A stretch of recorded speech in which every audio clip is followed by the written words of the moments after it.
Bijoy debut കൊണ്ടോട് കൂടുതലൊന്നും പറയുന്നില്ല. എനിക്ക് രണ്ട് വാക്ക് പറഞ്ഞിട്ട് സ്വാഗതം. ഞാൻ സ്വാഗതം ആദ്യമേ പറഞ്ഞു, ഇനി അവർ ക്ഷണിക്കാൻ മാത്രമുള്ളൂ. അത് ബിജോയ് തൊഴിലല്ല, എം എൽ എയുടെ വെയിറ്റ് ചെയ്യാമെന്നുകൊണ്ടാണ്. ഇതൊരു ബിജോയുടെ വെയിറ്റ് ചെയ്യുന്നില്ല. നമ്മൾ വളരെ കഠിന അധ്വാനത്തിൻ്റെ ഫലമായിട്ടാണ് ഈ ഫോർച്യൂൺ മാർക്കറ്റ് ഇതിലെത്തിച്ചത്. ഇത് നമുക്ക് ഏറ്റവും കൂടുതൽ പ്രതിസന്ധി സൃഷ്ടിച്ചത് ആദ്യം സമരം തമ്മിലുള്ള തർക്കത്തിൻ്റെ ഭാഗമായി. അത് നല്ല രീതിയിൽ നമ്മൾ ക്ലിയർ ചെയ്ത് മുന്നോട്ട് പോയിക്കൊണ്ടിരിക്കുന്നു. അത് കഴിഞ്ഞ് നമ്മളെ നിരന്തരം സെറ്റ് ചെയ്തുകൊണ്ടിരുന്നത് നമ്മുടെ ഒരു കോൺട്രാക്ടറാണ്, AP കേസരി എന്ന് പറഞ്ഞു. അദ്ദേഹം ഒത്തിരി നമ്മുടെ ഇത് വളർന്നു വരുന്നതിൻ്റെ ഭാഗമായിട്ട് പലർക്കും വിഷമമുണ്ട്. കാരണം അത് പലരും പക്ഷെ അവരൊന്നും അത് കൃത്യമായിട്ട് കാണിക്കുന്നില്ലായിരുന്നു. പക്ഷെ AP കേസരി എന്ന് പറഞ്ഞ ദേവ ബിൽഡേഴ്സിൻ്റെ ഓണം നമ്മളെ എങ്ങനെയൊക്കെ തോൽപ്പിക്കാൻ പറ്റുമോ അങ്ങനെയൊക്കെ തോൽപ്പിക്കാൻ ശ്രമിച്ചിട്ടുണ്ട്. അതിനെക്കുറിച്ച് രണ്ട് വാക്ക് ഞാൻ സംസാരിക്കുന്നുണ്ട്. അപ്പോൾ ഇതിൻ്റെ കഠിനാധ്വാനം എന്ന് പറയുന്നത് 140 പ്രവാസികൾ ഖത്തറിലും സൗദിയിലും ദുബായിലും ബ്രൂണയിലും അമേരിക്കയിലേക്കുള്ള ഞങ്ങളുടെ ഇൻവെസ്റ്റേഴ്സിൻ്റെ ഒരു ഇൻവെസ്റ്റ്മെൻറ്റിൻ്റെ ഭാഗമായിട്ടാണ് ഈ സംരംഭം കെട്ടിപ്പടുന്നത്. ഇതിന് നമുക്കിപ്പോൾ 24 കോടി രൂപയുടെ മേലെ നമുക്ക് ചിലവായിട്ടുണ്ട്. ഈ ഡിസംബർ 31 ഈ കാണുന്ന ഈ 2 ഫ്ലോർ നമ്മൾ ഓപ്പൺ ചെയ്യാൻ തീരുമാനിച്ചിട്ടുള്ളത്. അതിന് ആ സ്ഥാപനങ്ങൾ നടത്താൻ കഴിവുള്ള അതിൽ കഴിവും വിദഗ്ധരുമായിട്ടുള്ള അതിൻ്റെയൊക്കെ സ്ഥാപനങ്ങൾ ഓണർമാരും ഇവിടെ എത്തിച്ചേർന്നിട്ടുണ്ട്. അതേപോലെ തിയേറ്ററാണ് ചെമ്പശ്ശേരി ഗ്രൂപ്പിന് തിയേറ്റർ കൊടുത്തിട്ടുണ്ട്. അവർക്കും നമ്മൾ നോട്ടീസ് കൊടുക്കുന്നത് 31 ഡിസംബർ 31 രാത്രി നമ്മുടെ മാള് വളരെ ആക്റ്റീവായി മുന്നോട്ട് പോകണം, നമുക്ക് തുറക്കാൻ സാധിക്കണം. കാരണം 7 വർഷമായി നമ്മൾ ഇതിന് പിന്നിൽ കഷ്ടപ്പെടുന്നു. ഈ 7 വർഷത്തിൽ 2 വർഷം കോവിഡും മറ്റു പ്രതിസന്ധികളൊക്കെ ആയിട്ട് പോയിട്ടുണ്ടെങ്കിലും നമ്മുടെ 5 കൊല്ലം നമ്മുടെ അധ്വാനം, നമ്മുടെ ഇൻവെസ്റ്റ്മെൻറ്റും എല്ലാം നടക്കണം. അപ്പോൾ അതിൻ്റെ ഭാഗമായി നമുക്ക് ഇന്ന് മുതലിന് മൂല്യം കൂടിയിട്ടുണ്ട്. അന്ന് 3.5 ലക്ഷം രൂപ സർക്കാരിൽ നിന്ന് 15 ലക്ഷം രൂപയായി. അന്ന് വെറും ഫൗണ്ടേഷനിൽ പോയില്ല, വെറും ഒരു പാടമായിരുന്ന ഭൂമിയിൽ നിന്ന് 5 നില ബിൽഡിങ്ങായി. 4 സ്റ്റാർ ഹോട്ടൽ അടക്കമുള്ള എല്ലാവിധ ഫെസിലിറ്റീസും ഇതിൽ നമ്മൾ കൊണ്ടുവരുന്നുണ്ട്. മാക്സിമം ജനങ്ങളെ ഉൾക്കൊള്ളേണ്ട ഭാഗമായിട്ടാണ് ഇവിടെ പുതിയ 5 റൂമുകൾ, താഴത്ത് 5 റൂം സെപ്പറേറ്റ് നമുക്ക് സെറ്റ് ചെയ്തിട്ടില്ല. ഇതിനു വേണ്ടി നമുക്ക് നമ്പർ തരാനും മറ്റു കാര്യങ്ങൾക്കെല്ലാം വളരെ കഷ്ടപ്പെട്ടതാണ് നമ്മുടെ സുഭാഷ്, അതേപോലെ പ്രസിഡന്റ്, മെമ്പർ വളരെ കഷ്ടപ്പെട്ട് എൻ്റെ ഒപ്പം നിന്ന് പ്രയത്നിച്ചിട്ടുണ്ട്. ഇപ്പം മിഞ്ഞാന്ന് വരെ നമ്മളിത് തുറക്കാതിരിക്കാൻ വേണ്ടി പരാതിയുടെ പഞ്ചായത്തിൽ പോയി. അപ്പോൾ തന്നെ ജയനായിട്ട് ഇടപെട്ട് അത് ബ്ലോക്ക് ചെയ്യുന്ന അറിയിച്ചിട്ട് നമ്മളതിനെ ഇടപെട്ടു. എന്ന് വെച്ചാൽ ഈ കേശവദേവ് നമ്മൾ തമ്മിലുള്ള ഒരു വിഷയം മാത്രം പറയാൻ നിർത്താൻ അദ്ദേഹത്തിന് സമയമില്ല. സഹാവിന് നമ്മൾ ഈ ബിൽഡിംഗ് മാള് 12 കോടി രൂപയ്ക്കാണ് വർക്ക് ഫിനിഷ് ചെയ്യാൻ വേണ്ടി കൊടുത്തത്. അതിൻ്റെ എഗ്രിമെൻറ്റ് അദ്ദേഹം പോയി കണ്ട എല്ലാവർക്കും ആ എഗ്രിമെൻറ്റ് കാണിച്ചിട്ടുണ്ട്. അതിൻ്റെ എഗ്രിമെൻറ്റ് ഒറിജിനലുള്ള എഗ്രിമെൻറ്റാണ്. 5,40,00,000 രൂപ അദ്ദേഹത്തിന് ഞാൻ അക്കൗണ്ടിലേക്ക് കൊടുത്തിട്ടുണ്ട്. ഞാനല്ല, കമ്പനി. അത് അദ്ദേഹം സമ്മതിക്കുന്നുണ്ട്, എൻ്റെ കയ്യിൽ രേഖയില്ല, കർണാടക ബാങ്കിലേക്കാണ് കൊടുത്തിട്ടുണ്ട്. പിന്നെ അദ്ദേഹത്തിന് ലോൺ ലഭിക്കുന്നതിന് വേണ്ടി നമ്മുടെ ഡയറക്ടർ എന്ന് പറഞ്ഞപ്പോൾ നമ്മുടെ സ്വന്തം മറ്റുള്ള ലക്ഷങ്ങൾ ബാങ്കുകാർ ചോദിക്കുമല്ലോ, ഒരു 3 കോടി ലോണിന് ചെല്ലുമ്പോൾ അതുമായി ബന്ധപ്പെട്ടുള്ള രേഖകൾ നമ്മൾ കൊടുത്തിട്ടുണ്ട്. പക്ഷെ അദ്ദേഹം പറയുന്നത് 5 കേസാണ് എൻ്റെ പേരിൽ അദ്ദേഹം കൊടുത്തത്. അന്യം പാസ്പോർട്ടിൽ അന്യം മരിച്ചു. ആ മരിച്ച അന്യൻ്റെ പേരിലാണ് പരാതി കൊടുത്തത്. 50 ലക്ഷം രൂപ മുമ്പ് തന്നെന്ന് പറഞ്ഞത്. പിന്നെ ഒന്ന് ഡയറക്ടർഷിപ്പിന് 1 കോടി തന്നു എന്ന് പറഞ്ഞത്. പിന്നെ 7 കോടി നമ്മൾ മാളിന് കൊടുക്കാമെന്ന് പറഞ്ഞു. ഇങ്ങനെ 3-4 പരാതികൾ അദ്ദേഹം പോലീസിന് കൊടുത്തത്. പോലീസിനല്ല, അദ്ദേഹം കോടതിയിലാണ് കൊടുത്തത്. കോടതി അത് പ്രൈവറ്റ് കമ്പനിയെ സ്വീകരിച്ച് FIR അന്വേഷിക്കാൻ പറഞ്ഞു. ഈ അന്വേഷിച്ച എല്ലാ കേസും പോലീസ് തള്ളിക്കളഞ്ഞു. അതിൻ്റെ രേഖകളും നമ്മുടെ കയ്യിലുണ്ട്. പലവരും മധ്യസ്ഥയ്ക്ക് വരുമ്പോൾ പലവരും മധ്യസ്ഥയ്ക്ക് വന്നിട്ടുണ്ട്. അവരോടൊക്കെ ഞാൻ ഈ സംഭവം പറഞ്ഞിട്ടുണ്ട്. അതിൻ്റെ ഇടയ്ക്കാണ് ഞാൻ വൈഫ് മാത്രം താമസിക്കുന്ന വീട്ടിലേക്ക് ആസംബൾ വരുന്നത്. അത് അദ്ദേഹത്തിൻ്റെ അവസാനത്തെ ഒരു പരിപാടിയാണ്. ഇപ്പോൾ വണ്ടിയെല്ലാം പോലീസ് സ്റ്റേഷനിൽ പോകാൻ കിടക്കുകയാണ്. അത് 4 ഗുണ്ടാളെയും കൊണ്ടുവന്നിട്ടാണ് ആക്രമണം ചെയ്തത്. രാത്രി ഒരു 12 മണി സമയത്ത്. അതെന്താണ്, അതൊക്കെ നമ്മൾ ഫേസ് ചെയ്യാതൊന്നും നമുക്ക് ടെൻഷനില്ല. ഇവിടെ കേശവദേവും തമ്മിലുള്ള വിഷയം എന്ന് പറഞ്ഞാൽ കണക്ക്. അദ്ദേഹത്തിന് 5 കോടി കൊടുത്തത് എനിക്കും അദ്ദേഹത്തിന് തർക്കമില്ല.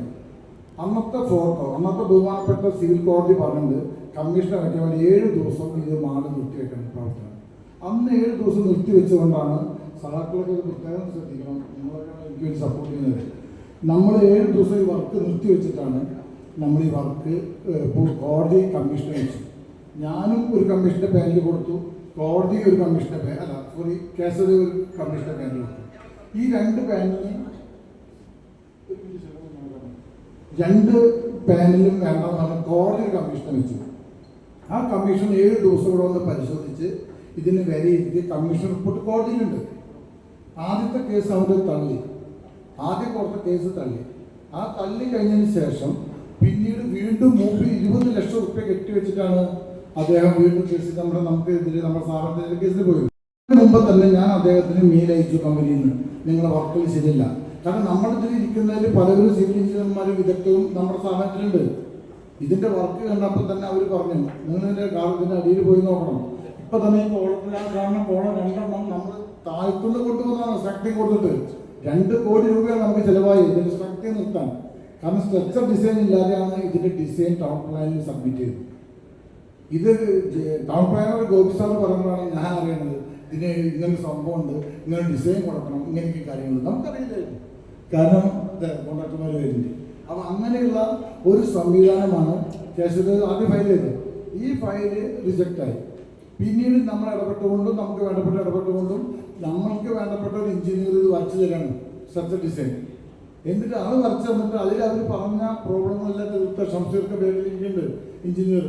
അദ്ദേഹം പറഞ്ഞനുസരിച്ച് ഇതിൽ 5-6 കോളമാണ് അഡീഷണൽ ഞങ്ങൾ കയറ്റി ഈ ബിൽഡിംഗ് ലോഡ് എടുക്കാൻ. ആ കമ്മീഷൻ റിപ്പോർട്ടിൽ പറയുന്നത് 6 കോടി ചില്ലറ രൂപ കേസരിന് ചെലവ് വന്നിട്ടുണ്ട്. അതിലൊരു തർക്കം കോടതിക്കില്ല, കമ്മീഷനുണ്ട്, ഞങ്ങൾക്കില്ല. പക്ഷെ ആവശ്യമില്ലാത്ത മെറ്റീരിയലാണ് ഇതിൽ ചേർത്തിട്ടുള്ളത്. ഈ 18ന്റെ കമ്പ്യൂട്ടർ നിർത്തി 22ന്റെ കമ്പ്യൂട്ടറിൻ്റെ വല്ല കാര്യമുണ്ടാകും. അതുമാതിരി ഒരു ചട്ടി സിമെന്റ് ഇടുന്നോട് കോൺക്രീറ്റ് ഇടുന്നോട് 3 ചട്ടി കോൺക്രീറ്റ് ഇട്ട് വല്ല കാര്യമുണ്ടോ? ഇതാണ് ഇതിന് സ്കാൻ ചെയ്ത് അവരുടെ വിദഗ്ധരായ കോഴിക്കോടുള്ള എഞ്ചിനീയർമാർ അല്ലെ ഹൈലൈറ്റ് മാളിൻ്റെ എഞ്ചിനീയർമാർ വന്ന് സ്കാൻ ചെയ്ത് കണ്ടുപിടിച്ചതാണ്. അത് കമ്മീഷൻ റിപ്പോർട്ട് നമ്മൾ ഹാജരാക്കുന്ന രേഖകൾ അത് ഹാജരാക്കിയിട്ടുണ്ട്. ഈ രേഖകളൊക്കെ കോടതി നിൽക്കുന്ന കാര്യമാണ്. അതിലേക്കൊന്നും ഞാൻ കിടക്കുന്നില്ല, അത് കോടതി നിലപാടുണ്ട്. ഈ കോടതിയിൽ കേസ് നടന്നുകൊണ്ടിരിക്കുമ്പോഴാണ് ഞാനും എൻ്റെ ഭാര്യ മാത്രം ജീവിക്കുന്ന എവരീസൊക്കെ എന്ന് പറഞ്ഞാൽ വലിയൊരു സംവിധാനമല്ലേ. അതിൽ എൻ്റെ വീട്ടിലേക്ക് വന്നിട്ട് കാസർഗോഡ് വരേണ്ട വല്ല കാര്യമുണ്ടോ? എന്നോട് പുസേരി സാറിനൊക്കെ ചോദിച്ചു എങ്ങനെയാണ് വരുന്നത്. അത് വേറെ കാര്യം. നമ്മളെ രീതി കൈകാര്യം ചെയ്യാൻ ഉദ്ദേശിച്ചിട്ടില്ല. നമുക്ക് കോടതിയിൽ തന്നെ നമ്മൾ കൈകാര്യം ചെയ്യാൻ ഉദ്ദേശിച്ചല്ലോ. കേസരിൻ്റെ കേസ് കോടതിയിൽ കൈകാര്യം ചെയ്യുന്നു. അപ്പോൾ ഇങ്ങനെ ഒരു സംഭവം ഉണ്ടായി. നമ്മൾ ഭീഷണിപ്പെട്ട 3-4 പ്രാവശ്യം എൻ്റെ വണ്ടി ഫോളോ ചെയ്തു. 1-2 പ്രാവശ്യം എൻ്റെ വണ്ടി വാടക വെച്ചിട്ട് ഈ വണ്ടിയുടെ ഇവരൊക്കെ എന്ത് പൊട്ടണം. ഇന്നത്തെ കാലത്ത് വെറുതെ ചെയ്ത പോലീസ് SI പെൻഷൻ പറ്റി അടിക്കുന്നു. നമ്മൾ എല്ലാം കിട്ടുന്ന കാലഘട്ടത്തിൽ ഈ കാറിനെ ഫോളോ ചെയ്യുന്ന വല്ല കാര്യമില്ല. വളരെ പോലീസ് പിടിച്ചു.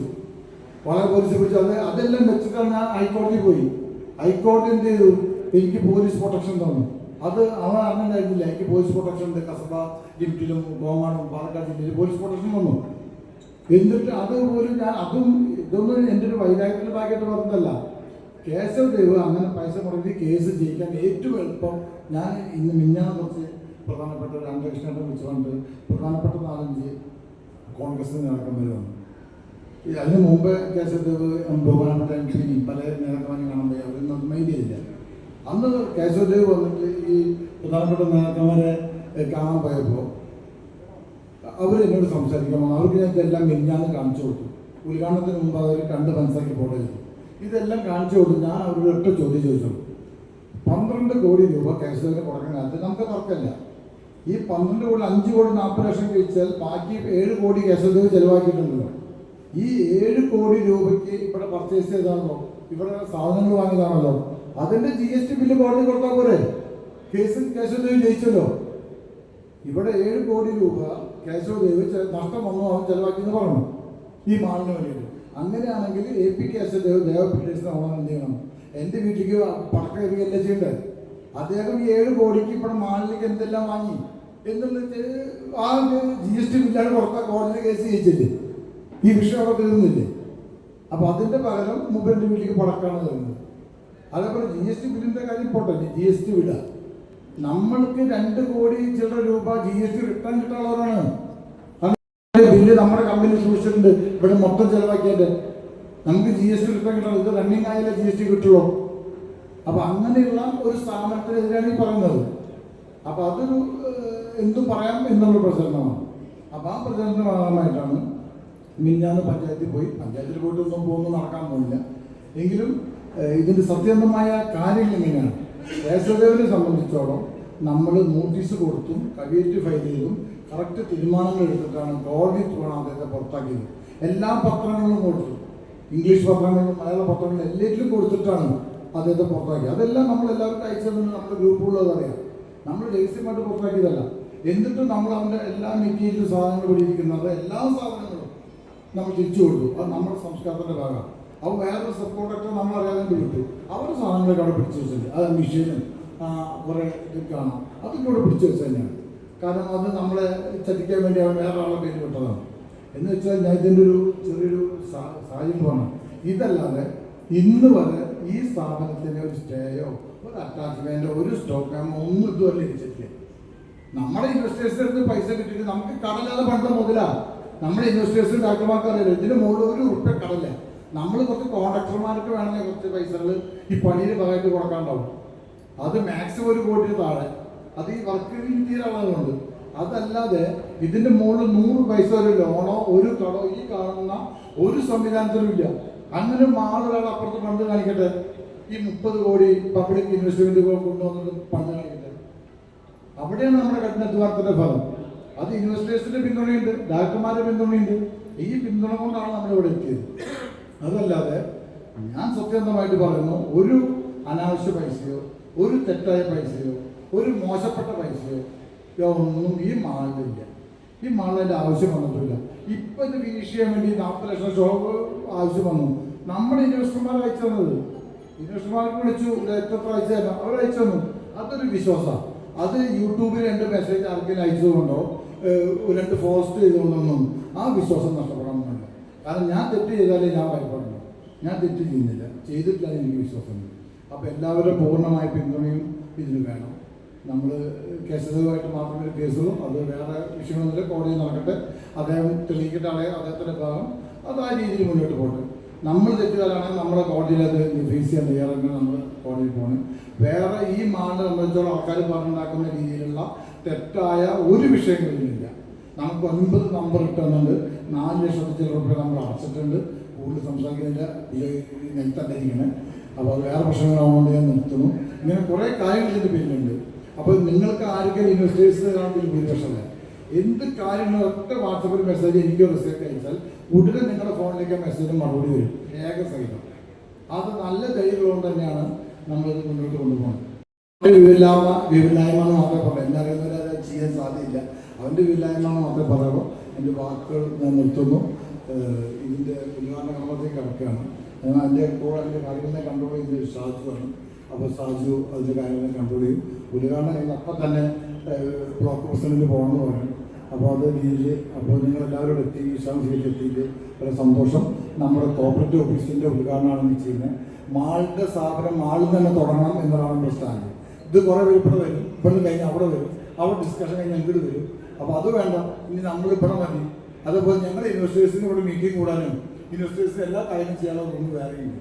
ഈ ഇൻവെസ്റ്റേഴ്സ് ഒന്ന് പുറത്ത് എവിടെ പോയിരിക്കണം. നമ്മുടെ മാളിൽ വന്ന് നമ്മൾ പണം മുടക്കിയതല്ലേ, ഇവിടുന്ന് തുടങ്ങാം. ആ തുടക്കമെന്ന് കുറിക്കണം. അത് ഞങ്ങൾക്ക് ഫസ്റ്റ് തുടക്കം കുറിച്ച പി വി രാജേഷ് ഉണ്ട്. അത് നിമിത്തമായി ഇവിടെ എത്തിച്ചേർന്നതാണ്. അപ്പോൾ എന്തായാലും ഞാൻ ഒരു വാക്കുകൾ അവസാനിപ്പിക്കുന്നു. ഇനി അടുത്ത പ്രോഗ്രാമിനെ